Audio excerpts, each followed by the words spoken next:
My name is Naomi, a 28-year-old banker. It has been 3 years since I married Tony, the second son of the well-known classic hotel in this area. People often tease me saying, "So you're going to be a hotel manager," but the hotel is managed by my in-laws. The eldest son and his wife are the successor owners and the front office managers, with Tommy supporting them as part of the support staff. Encouraged by my husband Tommy and my in-laws, I've continued working at the bank where I was employed before our marriage. My sister-in-law even jokes that I should handle the accounting when it's our turn to take over, so I'm currently studying bookkeeping to be of help in the future. I seldom get to visit my in-laws' hotel, which is quite exclusive. Before we got married, as a sign of good relations, my family was invited to stay at the hotel. My family is pretty ordinary, and our family trips mostly consisted of camping when I was little.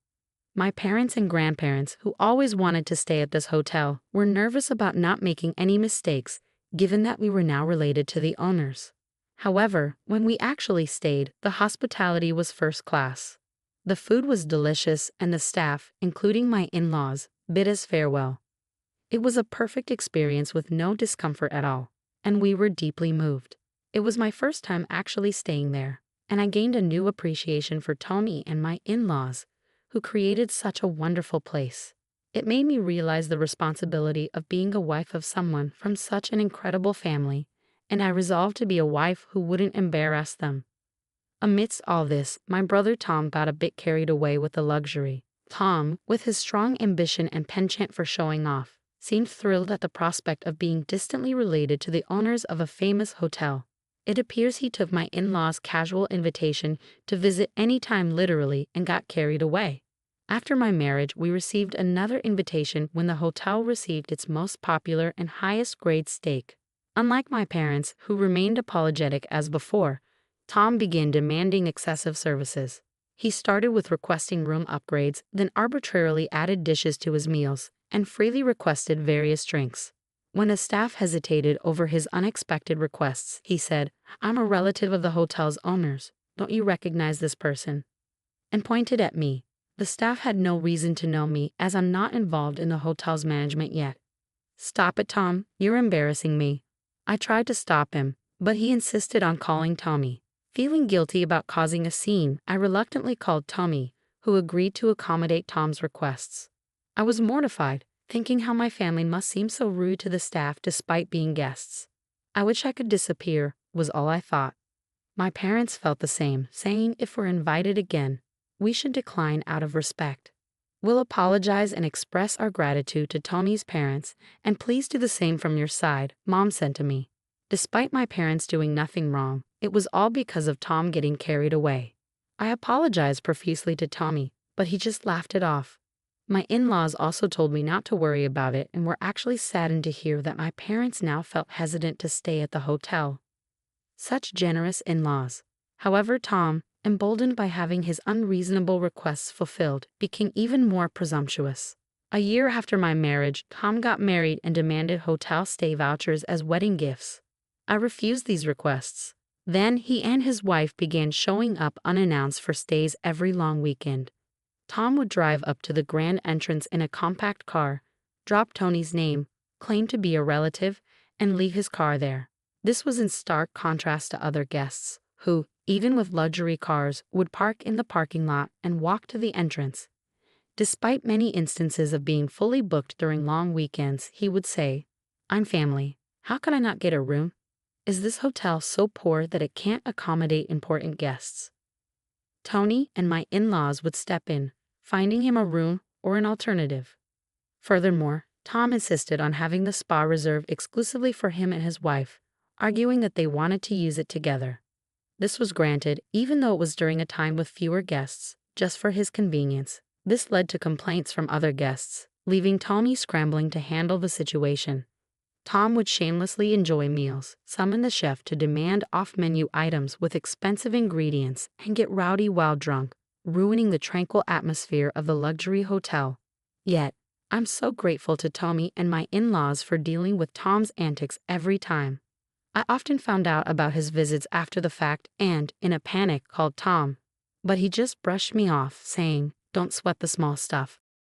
It's great that my sister married into such a good family. Such ridiculous demands were made, and he wouldn't listen to reason. Tom and his wife's stays during the busy holiday periods were quite noticeable due to their crude behavior. Despite the cold stares from others, they didn't tone down their actions, leading to negative feedback in surveys and website reviews. One bad review seemed to lead to more, which adversely affected the hotel's rating. Longtime regular customers started looking at us skeptically, wondering if we were favoring family, and began distancing themselves. Seeing Tony and my father-in-law William struggling with the situation made me feel guilty for not being able to stop Tom. When he calls asking for a reservation, it's easy to say no, but when they show up unannounced, we're stuck. During another holiday, Tom and his wife came again. Despite the lower ratings, it's still a well-known hotel, and during the holidays, it was as busy as ever, fully booked with no vacancies available. We had no choice but to offer Tom and his wife one of the old rooms that we don't usually use. Unsatisfied, Tom shockingly wrote a review on the website, complaining that despite being a regular, he was made to stay in an old, dark, and dirty room that was not usually used. I came here looking forward to a relaxing stay, but the room was dusty and the worst. The service was bad, and the food wasn't good either. It's all appearances. The hotel has grown arrogant due to its long-standing prestige, not valuing its customers. He wrote all these complaints in a scathing review. I was shaking with anger. They had the audacity to show up without a reservation, didn't pay anything, and still have the nerve to complain like this. It was clear from the content of the review that Tom was the author, but we had no concrete evidence to prove it. However, on the night the review was posted, I received a message from Tom saying, "Look at that bad review. So stupid." Faced with the necessity to address this review, William reluctantly replied with an apology, promising to make their next visit exceptional. I was so embarrassed by my brother's behavior that I didn't even want to acknowledge him as my sibling. Let's write a post saying that this person is Tom, the hotel owner's son, and his wife, who arrived without a reservation and didn't pay a cent, staying in a usually unoccupied room. We can get the internet users to criticize him for us. I suggested to Tommy and my in-laws. We can't do that. It might lead to you being attacked. My father-in-law objected, seizing on the concern that bad rumors in the hospitality industry could be damaging. Tom took advantage of the situation. He contacted William. "I'll be bringing a very important guest next time, so make sure we're treated grandly," Tom said. "You know what might happen if there are any mishaps, right?" This was accompanied by a threatening tone. It was as if he thought he was a king. When did Tom become such a despicable person? Staying at a hotel beyond his status was the beginning of it all. I regret ever bringing him along, thinking it was just a life experience. Understandably, this time Tony and William were furious. Employee dissatisfaction was reaching a breaking point, and they couldn't deal with Tom anymore. My parents and I apologized for all the trouble caused so far and assured them that he wouldn't be a nuisance anymore. We told him to do whatever necessary if we couldn't stop Tom. My parents and I reached out to Tom. When we pressed him about his actions, he said, "I just came because you said I could come anytime. Why are you mad? Offering family services is normal."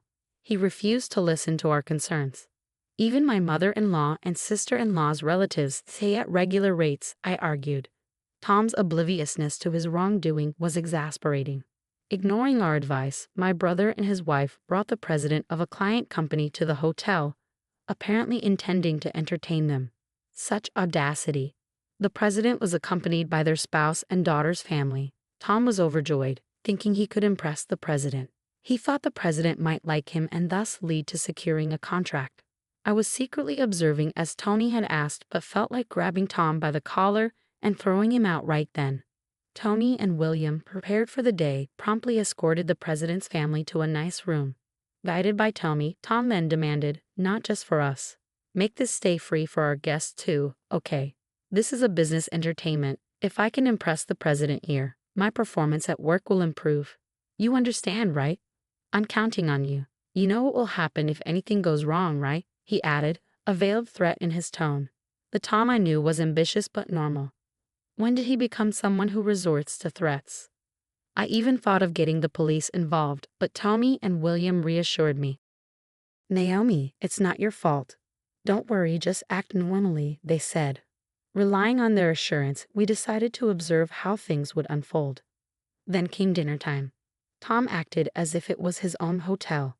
"Our cuisine is exceptional. You're in for a treat," he said smoothly, escorting the president's family. My brother and his wife seemed quite in their element. The more I saw, the angrier I got. I wanted to knock some sense into him right there. The first thing served to the group upon being seated was an aperitif. The glasses were beautiful, but the contents were just cheap liquor. They were toasting and enjoying themselves, but Tom seemed oblivious to the bland taste. Meanwhile, the president's family, though puzzled, continued to chat amiably. Then the food arrived, and Tom and his wife panicked.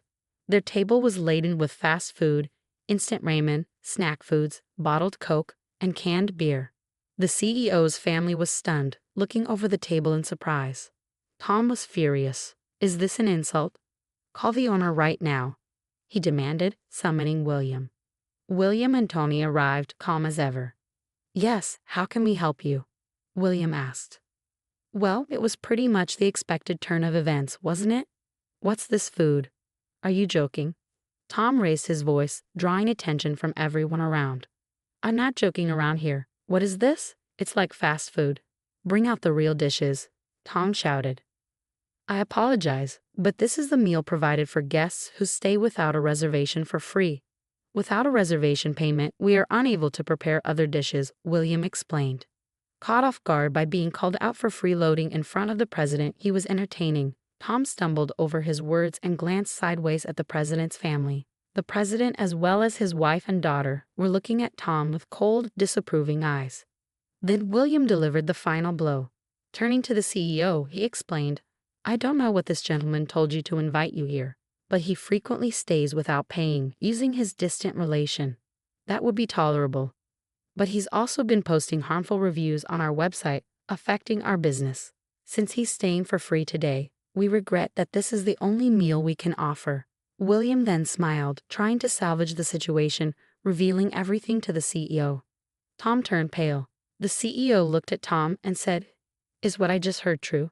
The client CEO asked Tom. "No, please stay. I never meant for something like this to happen."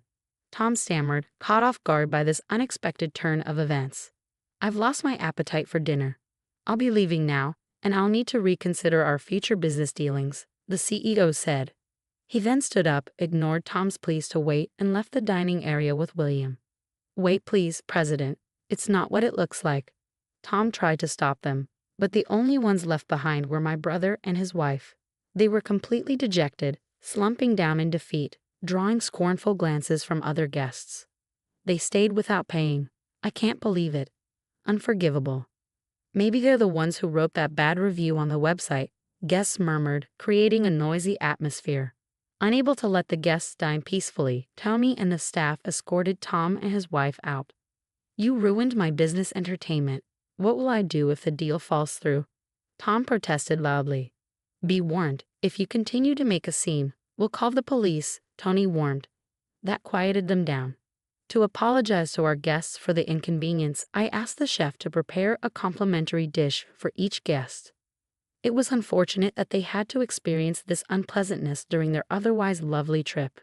In the end, the angry corporate president packed up and left, and upon hearing this, Tom also left the hotel. They couldn't do anything since they were threatened with police involvement. A few days later, the client CEO visited Tom's company. Tom turned pale upon seeing the client CEO at his office. "The other day, I wanted to discuss something with you," said the corporate president. "Please forgive me. I'm terribly sorry," Tom pleaded. "What exactly are you sorry for?" the CEO asked. "I intended to entertain, but it all turned into a mess. Damn it, I told them to treat us right," Tom said. "You're missing the point. Don't you realize you're fundamentally mistaken?" the CEO responded. "What?" Tom was confused. "You took advantage of your sister becoming the hotel owner's son's wife and treated the hotel like it was your own. Just because you're a distant relative doesn't mean you can stay at that nice hotel for free and do whatever you like. That cannot be forgiven. Plus, inviting me there and trying to entertain me. The owner told me that you even threatened them to treat us nicely. I can't trust a company with such employees. I came today to cancel all our future contracts," the CEO declared. Tom's superiors, hearing this, were in a state of shock. "Wait, please, is this true?" they asked. "Every word is true. I've been acquainted with the hotel owner for a long time. He confided in me about a troublesome relative who was taking advantage of his family's hotel. I didn't know it was one of your employees until I was invited for this entertainment. I witnessed everything at the hotel, and it was appalling," the CEO confirmed. "We're very sorry. We will remove him from his current role. Please reconsider the business relationship," Tom's superiors pleaded. Unknown to them, the CEO had been observing Tom's behavior at the hotel with me, seeing how he threatened Tommy and everything else. Of course, they were fully aware of all the previous actions, as William had been consulting with them. It's natural that they would reconsider the business relationship given the circumstances. Tom was removed from his sales role and reassigned to a less critical support position within the company, with barely any job to do. The rumor that he was staying at the hotel without paying quickly spread within his company, making his work environment uncomfortable. My parents and I decided to cut ties with Tom. My parents made him vow to never approach the hotel again, including our family home, and wrote a pledge to that effect. We asked Tommy to bill Tom for all his unpaid stays, which amounted to a substantial sum. Tom begged for a payment plan, clearly overwhelmed. Meanwhile, the hotel benefited from the CEO's support. He's quite famous and praised our hotel in an interview, calling it a wonderful place. His endorsement, along with his assurance to his contacts that the negative reviews online were not to be believed, brought many new distinguished guests to the hotel. The gap between the online reviews and the actual experience at our hotel became a topic of discussion, with Tom's negative reviews ironically attracting more guests. The hotel is always fully booked, especially on weekends. Lately, I have been helping out with accounting and as a front office manager. It's all new to me, but I find it fulfilling to contribute to our guests' wonderful experiences.